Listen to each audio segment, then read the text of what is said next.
মা তুমি একটা কথা বলেছ, জানি না কার কাছে শুনেছ আর তুমি কি বুঝেছ।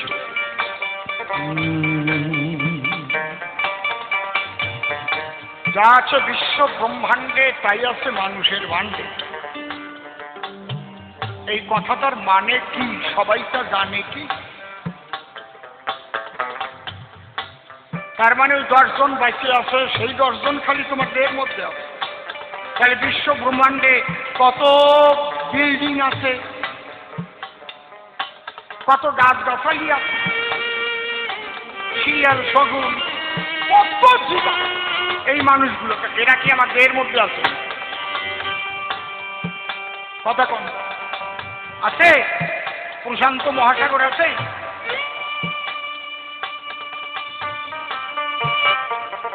কি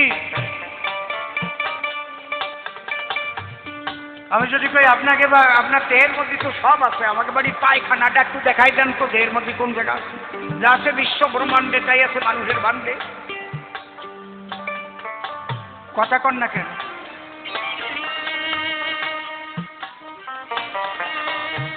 এমন কতগুলো কথা যার অন্তর্নিহিত গুরু যে তত্ত্ব, সে তত্ত্ব সদ্গুরুর কাছে জানা যায়, অন্য কেউ জানে না। বিশ্ব ব্রহ্মাণ্ডের যা কিছু তুমি দেখছো, ছোট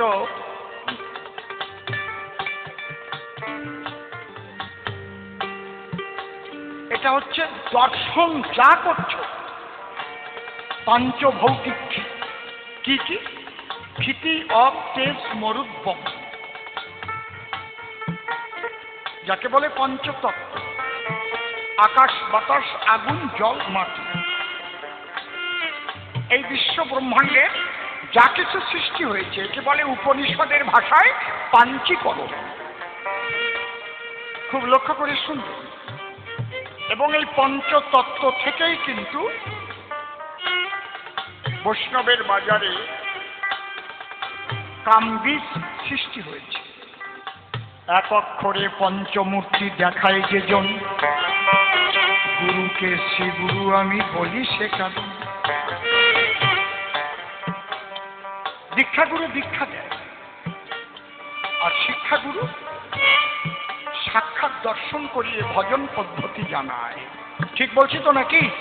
কে কোথায় যা?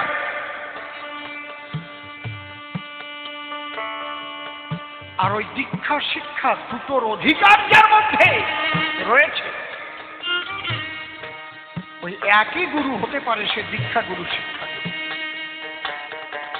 যেহেতু আগে ব্রাহ্মণরা শুধু দীক্ষাই দিত, বুঝতে পারছেন, কুলগুরু বলা হয়। এই জন্য শিক্ষাগুরুর কাছে গিয়া সাধন পদ্ধতি জানিয়া জানিয়া সাধনা করতে হতো।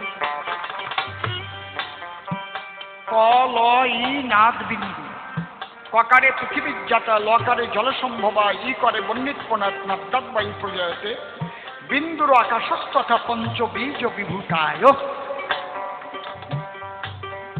এই যে পঞ্চবীজ,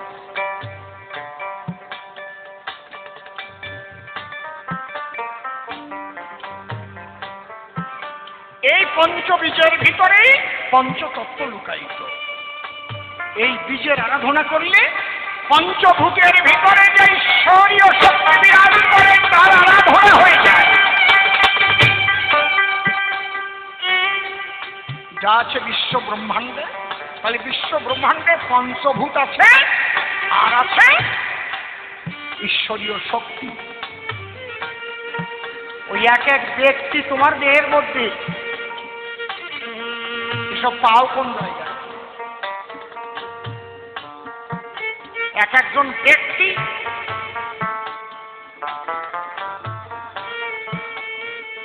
তাহলে ওই কয়জন থাকবে কেন? বিশ্ব ব্রহ্মাণ্ডে যত জীব আছে সব জীবই তো তোমার মধ্যে থাকবে। মশা মাছি শিয়াল শগুন কীট পতঙ্গ তরুলতা থাকবে না? মানেটা হচ্ছে সমস্ত কিছু সৃষ্টি হচ্ছে ঈশ্বরের ঘনীভূত সত্তা প্রকৃতি। এই প্রকৃতি তোমারও যা যা দিয়ে তৈরি হয়েছে দেহ, আমারও তাই চাই। একটা কৃমিকীটের দেহ যা যা দিয়ে তৈরি, আমার দেহ তাই। যা আছে বিশ্ব ব্রহ্মাণ্ডে তাই আছে মানুষের ভাণ্ডে। বোঝা যাচ্ছে নাকি? এর চাইতে চোখে আঙুল দিয়ে আমি বুঝাতে পারি। এই দেহের মধ্যে জল আছে, দেহের মধ্যে বাতাস আছে, দেহের মধ্যে আগুন আছে, দেহের মধ্যে মাটির সত্তা আছে, দেখেছেন? দেহের মধ্যে আকাশ আছে। এই যে আকাশ, ফাঁকা জায়গা না থাকলে আপনি কথাই বলতে পারবেন না। আকাশের একটা গুণ, শব্দ গুণ। এই যে এই জায়গায় এখন ওই গামছা পেঁচাইয়ে ভালো করে দলা করে মুখে ভরিয়ে দেবো, কথা বলতে পারবেন? বাতাসের দুটো গুণ, শব্দ এবং স্পর্শ।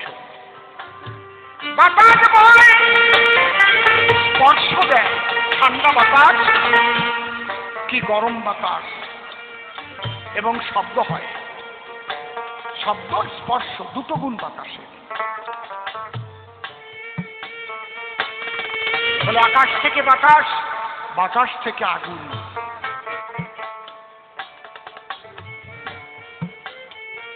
আগুনের তিনটে গুণ, শব্দ, স্পর্শ, রূপ।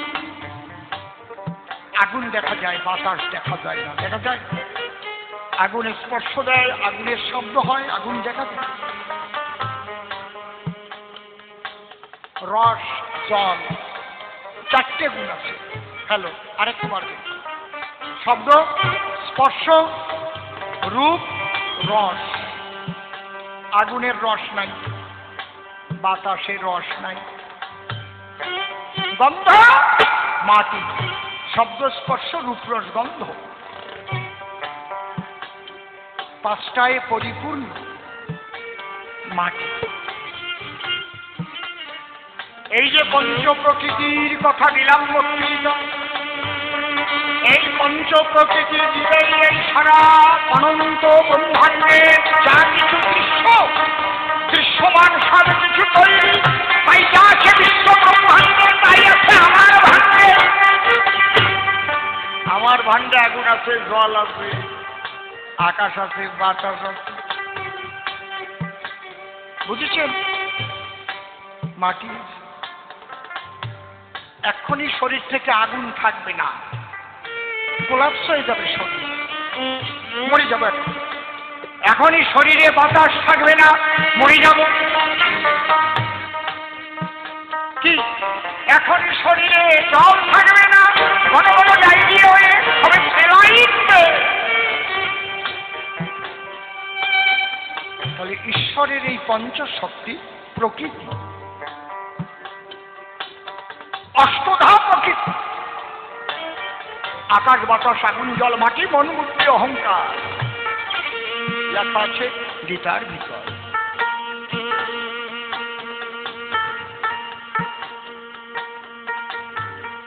এইবার সাধু গুরু বৈষ্ণবেরা আধ্যাত্মিক আলোচনা করে অনেক কিছু বলে তারা শিষ্যদের ওধারে। একটা বাস্তব না থাকলে, বাস্তব না থাকলে আধ্যাত্মিক থাকে না, আবার আধ্যাত্মিক না থাকলে বাস্তব থাকে না। সেদিন উপনিষদ আর পড়ি নাই, যেদিন পড়তে পড়তে গিয়ে দেখলাম একটা জায়গায় লিখেছে, যিনি ইহজগতে পরজগৎ, পরজগতে ইহজগৎ দর্শন করেন তিনি প্রকৃত তত্ত্ববেত্তা।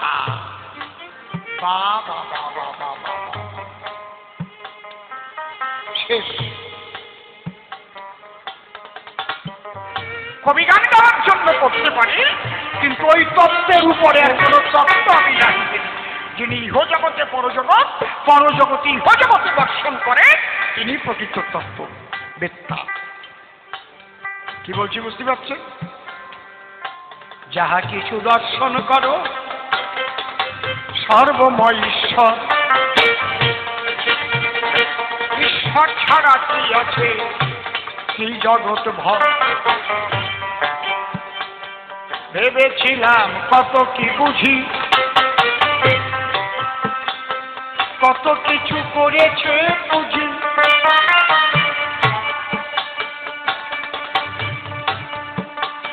ভেবেছিলাম কত কি বুঝি, কত কিছু করেছি বুঝি, এখন পার ঘাটাতে গিয়ে যখন দুই আখি বুঝি, দুই আখি বুঝি,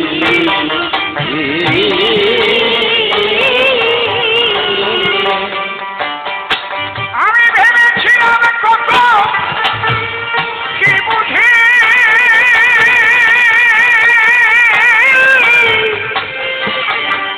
করিয়াছি কত কি বুঝি, ভাবের ঘরে যেমন কাছে দুই আখি বুঝি, দুই আখি বুঝি,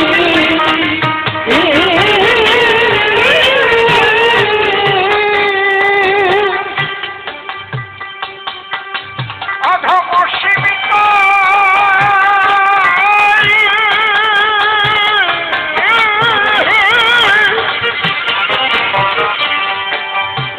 অধম সীমিতাই হারাইয়ে পুঁজি, তাই হারায়ে পুঁজি, অধম সীমিত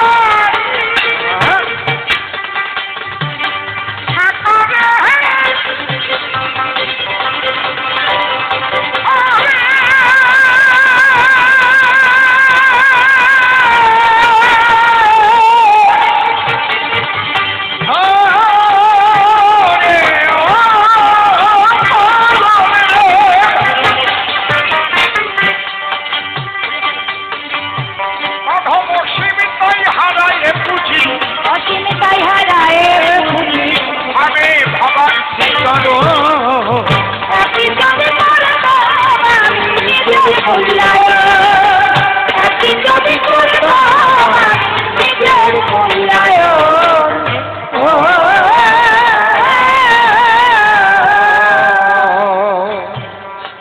কুরুক্ষেত্রে যেমন যুদ্ধ হয়েছে, কুরু মানে কর্ম, ক্ষেত্র মানে স্থান। আমাদের যে দেহ, দেহটাও তো কর্মক্ষেত্র। সাধুরা বলছে অন্ধমন ধৃতরাষ্ট্র। এখানে আবার শাস্ত্রাকার পরিশুদ্ধভাবে পরিমার্জিতভাবে ব্যাখ্যা দিয়েছেন। সবার মনই ধৃতরাষ্ট্র নয়, আন্দাজে বললেই কিন্তু হবে না। সবার মনই মায়ায় অন্ধ না। এখানে কি বলছে?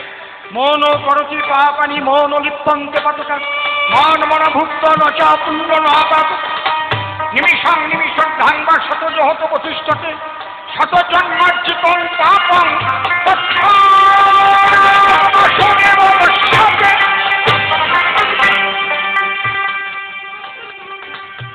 সবার মনই কিন্তু অন্ধমন নয়। গড়ানে বলে গেলে হবে না আলোচনা। মায়াবদ্ধ যুগে অন্ধমন ধৃতরাষ্ট্র। কখন মন অন্ধ হয়? যদি মায়ায় অন্ধ হয়, মোহে অন্ধ হয়, কামে অন্ধ হয়, ক্রোধে অন্ধ হয়, লোভে অন্ধ হয়, মদে অন্ধ হয়, মাৎসর্যে অন্ধ হয়, তার মন ধৃতরাষ্ট্র।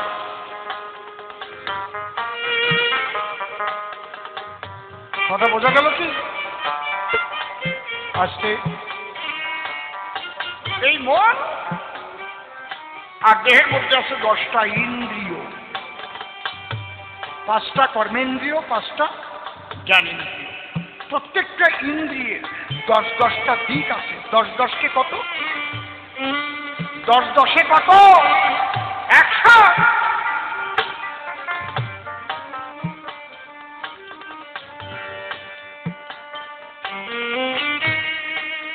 এই যে অন্ধ মনের 100টি সন্তান,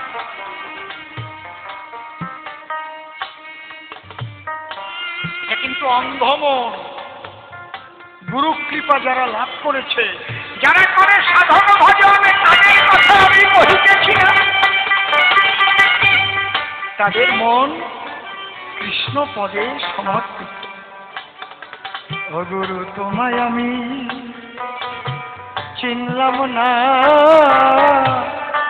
সাধন ভজন আমার হলো না। ও গুরু তোমায় চিনলাম না,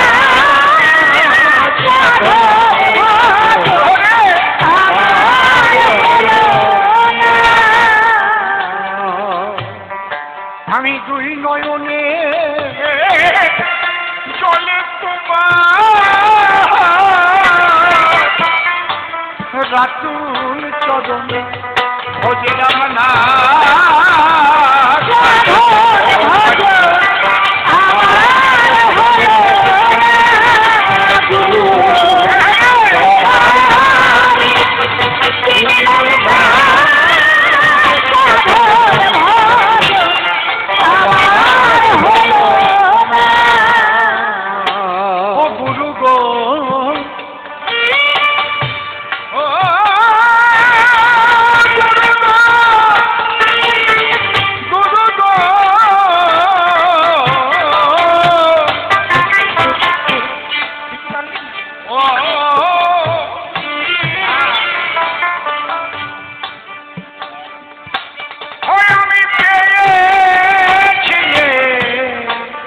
মায়ার সংসার অসারে কেতাই আমি ভেবেছি সার, ভব পারে চিন্তা করলাম না। এই যে অন্ধমন গুরু গো গো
মায়ার সংসার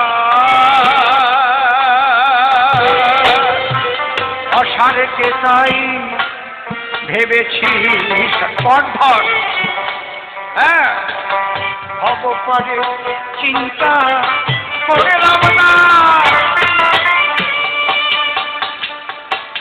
ওই আমি পদে পদে আঘাত খেয়ে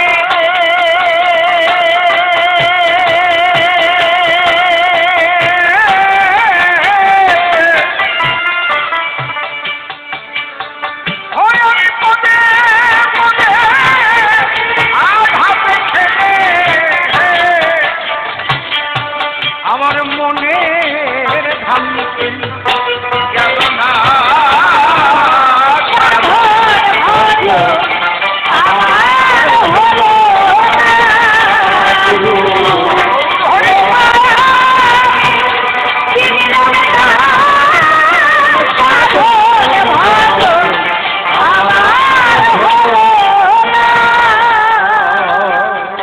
গুরু গো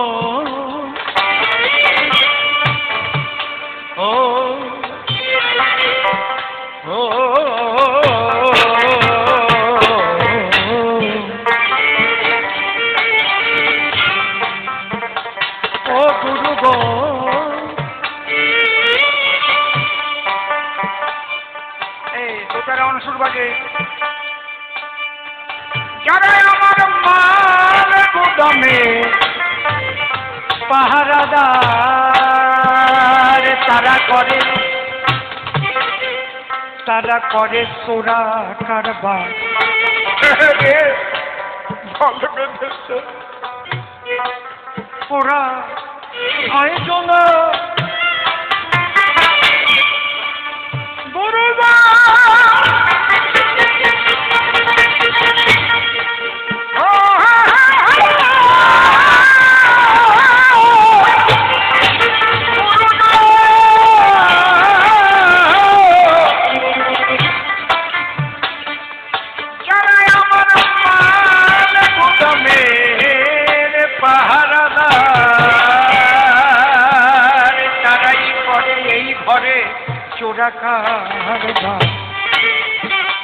দল বেঁধেছে ওরা ছয়জনা ওরাই আমার মালে কোথার মাল করে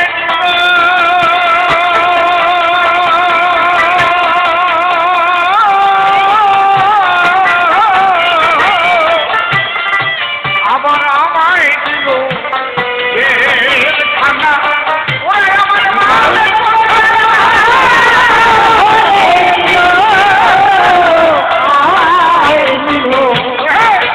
খানা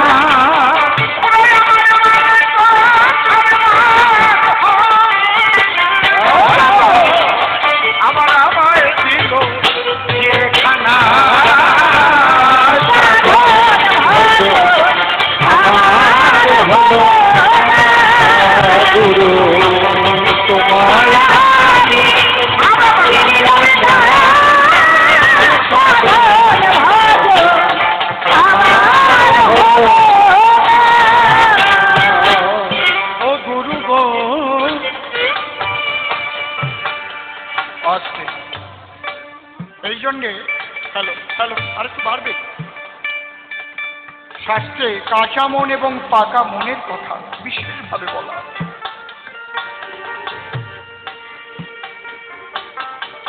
গুরু গো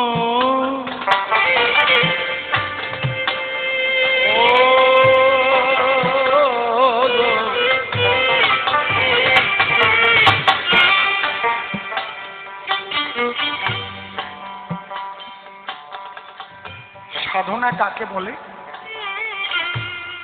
সাধনার ডেফিনেশনটা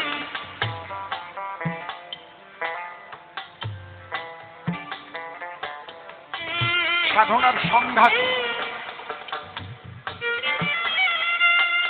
আমি কি জানতে চাইছি বুঝতে পারছেন তো?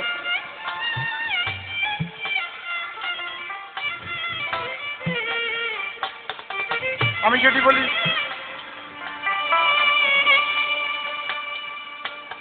বাংলা ব্যাকরণ কাহাকে বলে, তাহলে আপনারা তো সংজ্ঞা বলবেন তো।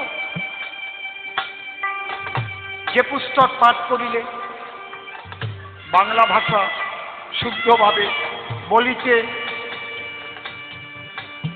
লিখিতে এবং পড়িতে পারা যায় তাকে বাংলা ব্যাকরণ বলে। সাধনা কাহাকে বলে? বহির্মুখী মনকে রিপুর বশীভূত মনকে ঈশ্বরমুখী করিবার জন্য যে যে পদ্ধতি গুরুর নিকটে পাওয়া যায় তাহাকে সাধনা বলে। কেউ নাম জপছে, কেউ ধ্যান করছে, কেউ হরিবোল হরিবোল বলে মাতাম দিচ্ছে। এক একটা পদ্ধতি, প্রত্যেকটাই সাধনা। এই সাধনা কখন সফল হয়? গুরু কর্ম যদি সঠিকভাবে করা যায়, গুরু বাক্য যদি সঠিকভাবে পালন করা যায়। গুরু আপনাকে বলে দিয়েছেন সদা সত্য কথা বলিবে, তুলসী মাল্য আজ হইতে তোমার গলায় পড়াইলাম। আমি যদি মিথ্যা কথা কই কাজ হবে না, নাম জপ কোনো কাজ হবে না। বোঝা যাচ্ছে? তাহলে আমরা প্রত্যেক জীবের মনকেই অন্ধমন বলতে পারি না। পরে আলোচনা ছিল।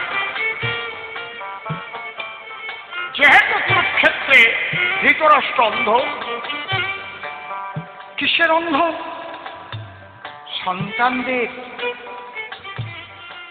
স্নেহেতে অন্ধ। তারা যা করে তার উপরে কিচ্ছু বলে না, আমার সন্তান, আমার ছেলে। এরকম রাজা হলি কোনদিন সেই রাজত্ব থেকে ধ্বংস হবে? আমার সন্তান চুরি করলো, আমার সন্তান খুন করলো, আমার সন্তান ধর্ষণ করলো, আর আমি তাকে প্রশ্রয় দিলাম।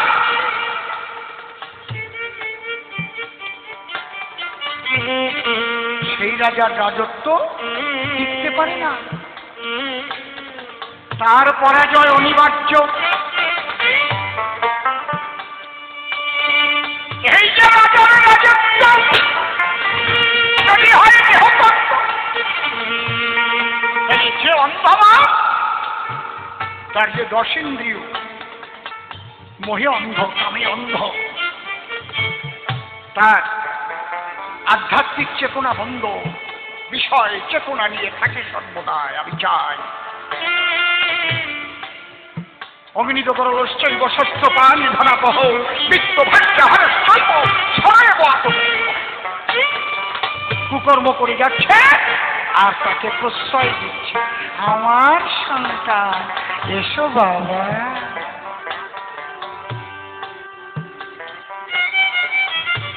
তাহলে তোমার এই ধর্মযুদ্ধে তোমার পরাজয় হবে, ধর্মযুদ্ধে তোমার পরাজয় হবে। তুমি কিন্তু এগোতে পারবে না। ওই কুরুক্ষেত্র আর এই কুরুক্ষেত্র, আমি সহজ সরল ভাষায় বলছি, যাতে সবাই একদম মনের থেকে বুঝতে পারে। অনেক রকমের শ্লোক সিদ্ধান্ত দিয়েও বলতে পারতাম, কিন্তু আমি এমন জায়গায় বুঝাতে চেষ্টা করছি যাতে প্রত্যেকটা মানুষ বোঝে। ও গুরু,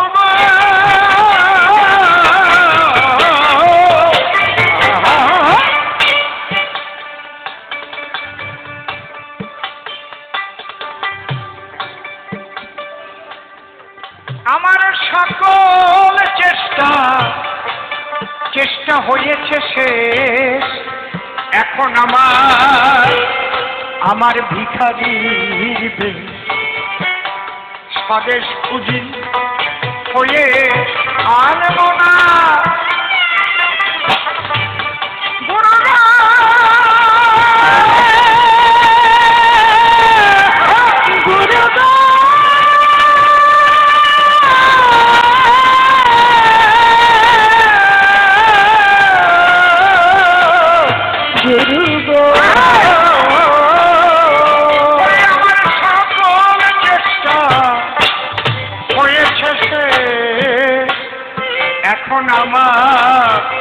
আমার ভিখারির বেশ। আমি স্বদেশ খুঁজি হয়ে আনবো না। মা আরেকটা প্রশ্ন করেছে, মানুষ মেরে কি ধর্ম হয়?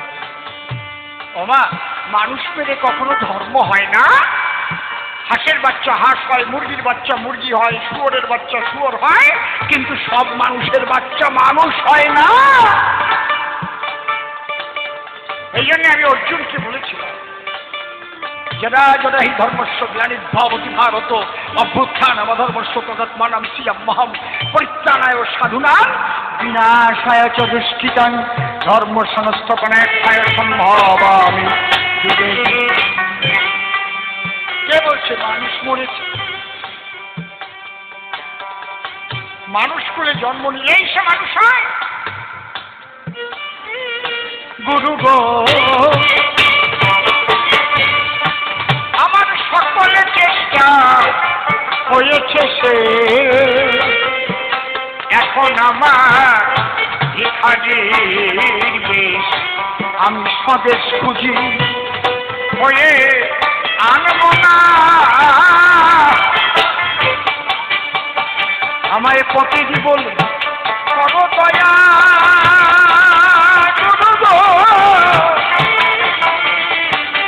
অধমশীল মেয়েদের প্রাণ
আমার মতো ভাব আমি করি সম্বরণ।